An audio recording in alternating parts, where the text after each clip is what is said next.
안녕하십니까. 돈 안 들이고 건강해지는 통찰의학 성형외과 김찬우입니다. 반갑습니다. 오늘 주제는 췌장 피로 증후군에 대해서 설명드릴 것인데요. 이 췌장 피로 증후군이라는 단어는 한글이나 영어 의학 사전에는 찾아보기 힘들 겁니다. 아마 제가 만든 단어가 아닐까 싶은데요. 아마 부신 피로 증후군이란 말은 들어보셨을 겁니다. 그것처럼 췌장도 피로해서 증후군이 될 수 있다. 이런 개념에서 이제 만든 내용인데 한번 들어보시면 어떨까 싶습니다. 췌장이 피로하다 라는 것은 췌장이 그만큼 일을 많이 한다라는 뜻이고요. 이렇게 췌장을 일을 많이 하게 되면서 몸에 이상이 생기기 시작합니다. 췌장이란 것은 대사기관이죠. 즉 우리 몸에서 소화를 담당하고 소화를 시키면서 소화된 음식이 피로 갈 수 있도록 결국 음식의 에너지가 우리 몸의 에너지로 바뀔 수 있는 대사기관이 되겠는데요. 소화도 시키고 대사도 시키는 것은 췌장이 유일합니다. 그래서 췌장은 두 가지 역할이 있습니다. 엑소크라이네라 그래서 외분비 기능. 장이 있으면 우리 먹었던 음식에서 소화액이 나와서 소화가 잘 되도록 장의 흡수가 잘 되도록 하는 것이고, 내분비 엔도크라이네라 그래서 먹었던 음식이 결국 피로 들어가서 혈당을 증가시키면 혈당이 인슐린이란 것을 뿜어서 조직의 에너지로 쓰이도록 음식을 먹었던 에너지가 소화가 되어서 장으로 들어가서 피가 되도록 하고, 피로 들어갔던 혈당이 조직에 들어가서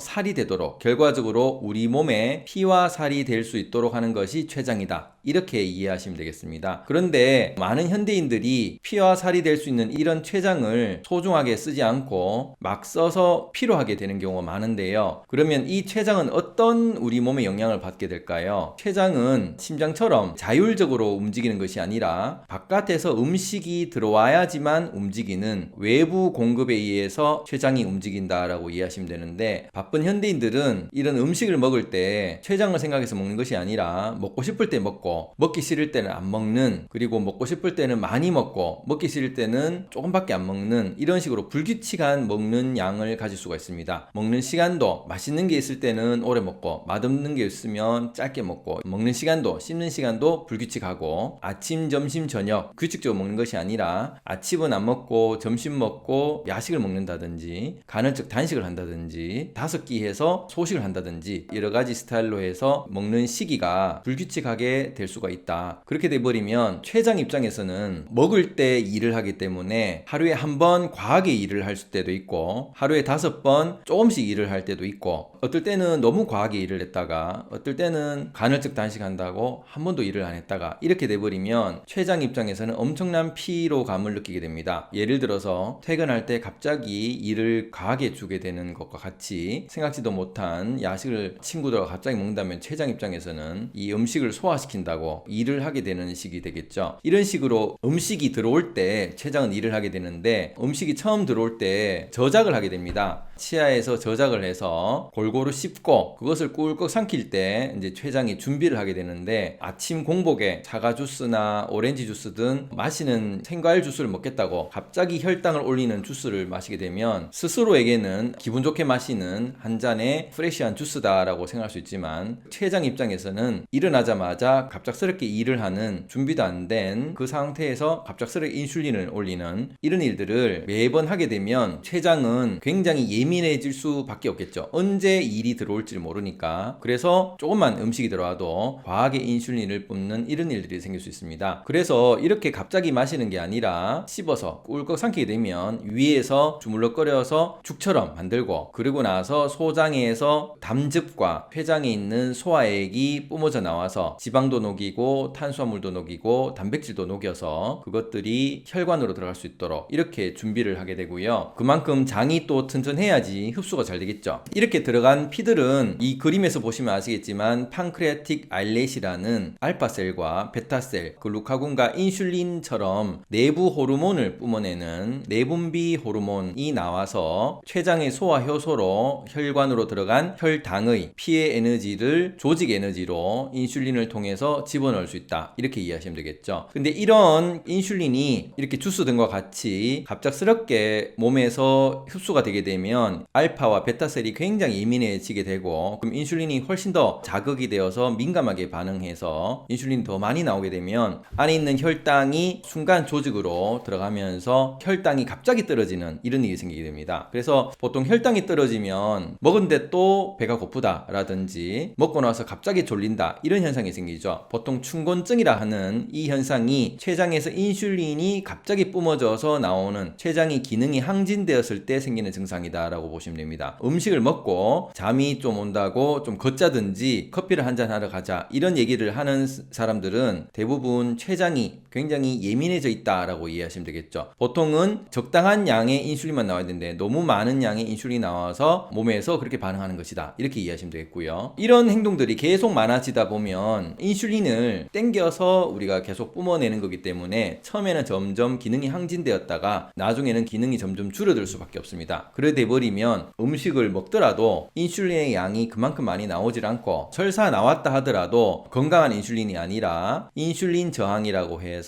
건강치 못한 인슐린들이 실제 조직으로 에너지를 집어넣지 못하는 이런 일들이 생긴다. 예를 들어서 팔다리로 피가 가야 되는데 팔과 다리를 평소에 잘 쓰질 않고 앉아있는 자세를 많이 하게 되면 팔다리로 굳이 혈당을 집어넣을 필요 없겠죠. 인슐린의 기능이 떨어져 있다 보니까 배에 있는 지방으로만 쌓이고 근육으로 혈당이 가지를 못한다. 이런 식으로 이해하시면 되겠습니다. 그렇지만 감각과 생각을 많이 쓴다면 얼굴과 생각으로 가는 것은 계속 쓰이지만 팔다리로 갔었을 때의 인슐린은 되도록 하지 못해서 배에서 저장을 하고 있다. 그래서 먹더라도 팔다리를 쓰지 않고 인슐린 저항성이 되면 우리 몸에서는 음식은 탄수화물 들어와서 혈관에는 혈당이 있어서 피가 뻑뻑해지고 끈적해서 피 안에서 혈당이 높아지는데 결과적으로 피 안에 있는 혈당이 팔다리에 있는 근육으로 가지를 않음으로써 피 안에 당이 높아지게 되겠죠. 그래서 고혈당증이 생기고 필요 없는 인슐린이 피에 많아져서 고인슐린 혈증을 생기는데 실제 그 인슐린이 기능을 못하는 인슐린 저항성이 생기다 보니까 인슐린 기능을 잘 못하는 결국은 먹는 음식은 계속 들어와서 주입을 하지만은 조직은 쓰고 있지 않고 팔다리는 움직이지 않다 보니까 그만큼의 저장을 해놓을 수밖에 없는 그래서 운동기간의 에너지의 저장소는 배, 감각기관의 저장소는 볼살이다 보니까 볼살보다는 뱃살로 가서 에너지가 점점 복부에 집중이 될 수밖에 없다 라고 이해하시면 되겠죠. 근데 이것이 점점 많아지다 보면 결국 혈관도 뻑뻑해지고 혈관이 뻑뻑해지다 보면 심장도 무리가 가게 되고 그러면은 콩팥에서 피를 정화하는 능력도 떨어져서 콩팥도 무리가 가게 됩니다. 그래서 췌장의 피로 증후군이 나중에는 심근경색을 유발한다든지 콩팥을 무리를 줘서 당뇨가 생긴다든지 비만으로 나아가서 혈관의 도로가 점점 줄어드는 그리고 혈관의 안쪽의 청소율도 훨씬 줄어들다 보니까 전체적으로 몸에 움직이는 고속도로가 점차 오염될 수밖에 없다. 이렇게 이해하시면 되겠죠. 그럼 이런 췌장 피로는 어디서 어떻게 생긴 것일까요? 췌장의 피로는 결국 부신의 피로에서 온다라고 이해하시면 되겠습니다. 우리 몸에 보조 배터리인 부신이 너무너무 많이 쓰이다 보니까 보조 배터리도 우리 몸에 별로 없어서 당으로 충전하는 그런 현상이 생기게 되고 이런 당의 충전에 혀의 감각에 쾌락에 빠지다 보니까 갑자기 폭식을 한다든지 이런 불규칙한 음식의 공급이 이루어지게 되겠다. 그래서 이런 불규칙한 음식 공급이 결국은 췌장의 피로를 만들고 이런 췌장의 피로는 몸의 전체적인 피로 그리고 혈관이 뻑뻑해지고 혈관의 오염을 만드는 그런 결과를 낳는다. 이렇게 이해하시면 되겠죠. 이런 췌장 피로 증후군이 있다면 어떤 우리 몸에 증상이 생겼을까요? 먹는 시기, 먹는 시간, 그리고 먹는 양이 다 불규칙해진다라고 보시면 되겠고요. 우리 몸에서는 먹었더라도 췌장이 반응을 잘 하지 못하다 보니까 설사가 자주 나게 되고 그럼 몸이 잘 붓고 체중이 빠지는 현상도 생깁니다. 반대로 복부 비만으로 해서 체중이 늘기도 하죠. 이렇게 해서 췌장이 피로해진다는 것을 우리가 알 수 있게 되겠고요. 그러면 이런 췌장 피로 증후군이 우리 몸을 더 해하기 전에 미리 예방을 하고 치료를 어떻게 하면 좋을까요? 이 췌장 피로를 먼저 치료를 하기 위해서는 부신 피로 피로를 먼저 치료를 하셔야 됩니다. 부신 피로는 기립성 저혈압이 있는 것을 아니면 몸이 건성인 것을 가지고 파악을 할 수 있는데, 이런 부신 피로가 있을 때는 쉬어줘야 됩니다. 그래서 부신이 낫는 시간인 밤 11시부터 4시 사이에 잘 자서 몸을 쉬어주고 비타민C 공급이 잘 될 수 있도록 부신에서 저장이 되기 때문에 부신을 건강할 수 있는 몸 상태를 만들어 주시고, 두 번째는 먹는 것을 규칙적으로 드셔야 된다. 이게 쉽진 않죠. 그렇지만 아침, 점심, 저녁 이렇게 해서 세 끼를 규칙적으로 드시고 먹는 양도 규칙적으로 드시고 씹는 시간들도 비슷하게 하는 노력이 필요하다. 그래야지 췌장에서는 똑같은 양이 들어오고 똑같은 시간에 들어와야지 췌장이 규칙적으로 움직일 수 있다. 그래서 처음에는 간헐적 단식처럼 해서 췌장을 조금 피곤한 거를 쉬어주는 것도 할 수는 있습니다. 예를 들어서 장염이 있으면 24시간 안 먹으면 장이 회복이 되듯이 췌장도 하루 이틀 정도 금식을 함으로써 췌장의 피로를 회복을 시킬 수는 있다. 그렇지만 계속 그렇게는 할 수 없으니까 그 다음부터는 소식으로 세 끼를 나눠서 할 수 있다라고 이해하시면 되겠죠. 세 번째는 규칙적 운동이 필요하다는 것입니다. 결국 췌장이 피로된 것은 운동기관인 팔, 다리를 움직이지 않아서 거기에서 조직에 당이 필요가 없어져서 그래서 인슐린 저항성이 생긴 것이기 때문에 팔, 다리의 조직에서 에너지를 쓰도록 만들어야지, 그래야지 인슐린을 쓸 수가 있고 인슐린 기능이 훨씬 더 올라갈 수 있다. 그래서 팔, 다리의 움직임을 매일매일 써줘야 된다. 이것은 댄스를 할 수도 있고 운동을 할 수도 있습니다. 그래서 가급적이면 먹었던 음식들이 탄수화물이 많을 거고 그러면 림프오염이 되었을 가능성이 많기 때문에 땀을 내면서 팔다리를 움직여주면 훨씬 더 췌장 피로를 빨리 줄여줄 수 있겠죠. 네 번째는 잘 쉬어주는 것입니다. 아까 전에 얘기했듯이 일시적인 단식도 하나의 쉬어주는 역할이 되겠지만 매일 하루에 1시간씩 명상을 해준다면 그 시간 동안 췌장을 쉬어주는 역할을 해주기 때문에 감각과 생각과 표현을 차단하면서 눈을 감고 이제 곳곳에만 집중을 하게 되면 그동안 췌장이 피로가 쌓인 것이 이제 쉬어줄 수 있기 때문에 이런 네 가지를 가지고 췌장 피로 증후군을 해결하면 자동 여러분들이 원하는 다이어트도 되고 자동적으로 몸매가 만들어질 수 있다라고 이해하시면 되겠죠. 췌장의 피로를 해결하지 않고 다이어트를 한다든지 몸매를 가꾼다 하면 더더욱 요요 현상으로 인해서 폭식으로 이루어져서 췌장을 더 피곤하게 할 수밖에 없고 췌장 기능 저하증으로 떨어지면 먹으면 먹는 대로 살이 찌고 안 먹으면 안 먹는 대로 살이 빠지는 고무줄 체질로 바뀔 수 있다. 결국 췌장 피로 증후군이 극에 달했었을 때는 먹은 것이 운동 기간인 팔다리로 근육으로 가지 않다 보니 바로 배로 가버리는 살이 되는 일이 생기고, 안 먹으면 이제 에너지를 감각과 생각으로만 쓰이다 보니까 급격하게 빠지는 고무줄 체질로 간다. 결국 내가 만약에 고무줄 체질이라면은 췌장 피로가 극도로 심각해진 것이다. 이렇게 이해하시면 되겠습니다. 오늘 어떠셨습니까? 이 췌장 피로 증후군이라는 단어는 실제 잘 쓰이진 않는 단어지만 바쁜 현대인들이 부신이 피로라든지 췌장이 피로라든지 많이 달고 살 수 있기 때문에 이런 규칙적인 생활 습관을 통해서 고쳐나시기 바랍니다. 감사합니다.